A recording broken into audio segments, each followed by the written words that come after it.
पहिली गोष्ट अशी आहे की प्रहार जनशक्ती संघटना याचे अध्यक्ष बच्चूभाऊ कडू आहे. एक आंदोलन करून विकासाला दिशा देणारं ते नेतृत्व आहे. तर मला त्यांना भेटण्याची किंवा त्यांना मला भेटण्याची अजिबात आवश्यकता नाही. मी भेटलेलो देखील नाही आणि इथं तुम्ही जे मला विचारलं की भेटणार आहेत का, भेटणार देखील नाही.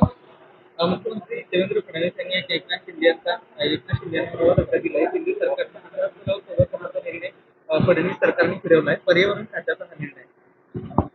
नाही नाही, मला असं वाटतं की धक्का दिलाय. आता 1 वर्ष 7 महिने आम्हाला सरकारमध्ये झालेले आहेत नव्यानं माननीय देवेंद्रजी मुख्यमंत्री होऊन. त्याच्यामुळे देवेंद्रजी आणि एकनाथ शिंदे साहेबांमधलं बॉन्डिंग जे आहे ते अतिशय चांगलं आहे. त्याच्यामुळे काही तांत्रिक अडचणीमुळे कदाचित निर्णय हा झाला असेल, मला माहीत नाही. त्याची माहिती घेऊन बोललेलंच योग्य ठरेल. परंतु कोणी कोणावर कुरघोडी करतंय अशातला सरकारमध्ये अजिबात भाग नाही. ज्यावेळी एकनाथ शिंदे साहेब राज्याचे मुख्यमंत्री होते तेव्हा देवेंद्रजी उपमुख्यमंत्री होते. आज देवेंद्रजी मुख्यमंत्री आहेत, साहेब आमचे उपमुख्यमंत्री आहेत. अतिशय चांगल्या पद्धतीनं बॉन्डिंगनं सरकार चाललेलं आहे. जे पत्र मुख्यमंत्र्यांना लिहिलेलं आहे, मुख्यमंत्री हे राज्याचे प्रमुख आहेत, त्यांना जे योग्य वाटेल किंवा जे काय करायचं ते मुख्यमंत्री मोदी निर्णय घेतील. बच्चू यांचा शिवसेनेत आम्ही घेण्याचं मानसिकता नाही अशी माहिती आहे. नाही, बच्चूभाऊंबद्दलचे प्रश्न ते मला काय विचारते अजून मला कळलेलं नाही. बच्चूभाऊंची मानसिकता काय आहे ते संभाजीनगरला ज्यावेळी येतील त्यावेळी त्यांना विचारा. परंतु मी स्पष्ट असं सांगितलं की बच्चूभाऊंचं नेतृत्व हे आंदोलन करून शेतकऱ्यांना किंवा वंचित घटकाला न्याय मिळवून देणारं नेतृत्व आहे. त्यांनी काय निर्णय घ्यावा, काय निर्णय घेऊ नये त्याच्यावर मी सांगणं एवढा मोठा नाही. परंतु माझी त्यांची काही भेट झालेली नाही आणि ते मला संभाजीनगरमध्ये काय भेटणार नाही. मराठवाड्यामध्ये 217 शेतकऱ्यांनी आत्महत्या केली आहे. सरकारला अजून किती आत्महत्या आहेत असा सवाल विजय वडेट्टीवार यांनी केला. आत्महत्यांचं प्रमाण कमी झालं पाहिजे किंवा ते थांबल्या पाहिजे ही सरकारची भूमिका आहे. त्याच्यामुळं आत्महत्या करणाऱ्या शेतकऱ्यांना देखील आमचं आवाहन आहे की असं टोकाचं पाऊल त्याने उचलू नये. शेतकऱ्यांच्या सोबत महाराष्ट्राचं महायुतीचं सरकार आहे.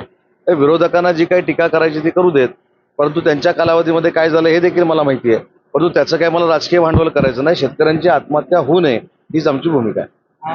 विधान परिषदेच्या आमदारकीवर उद्धव ठाकरेंना रोखण्यासाठी एकनाथ शिंदेची शिवसेना सज्ज झाली. ठाकरेंच्या मार्गात अडथळा निर्माण करण्यासाठी 10वा उमेदवार रणनीती एकनाथ शिंदेच्या शिवसेनेची अशी माहिती. नाही, ही माहिती आता छत्रपती संभाजीनगरमध्ये मला आपल्याकडनं मिळते. परंतु आम्ही जे पाऊल टाकू ते विजयाचंच असेल एवढं मी तुम्हाला सांगतो. नहीं, उसके ऊपर मैंने वो आज ही मुंबई में उसका इन्फॉर्मेशन मैंने लिया है. वो क्या बदलना चाहते हैं, किस लिए बदलना चाहते हैं, ये इन्फॉर्मेशन मेरे पास नहीं है. वो इन्फॉर्मेशन लेने के बाद ही उसके ऊपर बयानबाजी करना उचित है. मीरा रोड में पहलगाम की तर्ज पर हमला किया गया. मीरा रोड नहीं, ये तो गलत बात है, निंदनीय बात है, निषेध करने वाली बात है. इसके ऊपर पुलिस ने कड़ी से कड़ी कार्रवाई करनी चाहिए.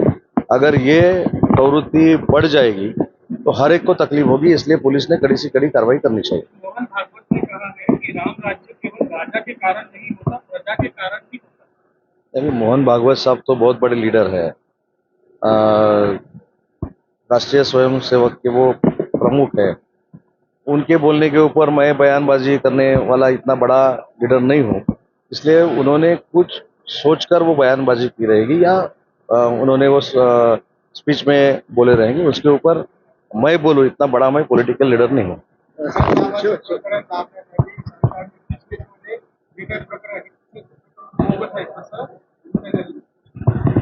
इम्तियाज जलील काय म्हणतात, इम्तियाज जलीलांकडे अशा पुरावे असतील त्यांनी सरकारकडे द्यावेत.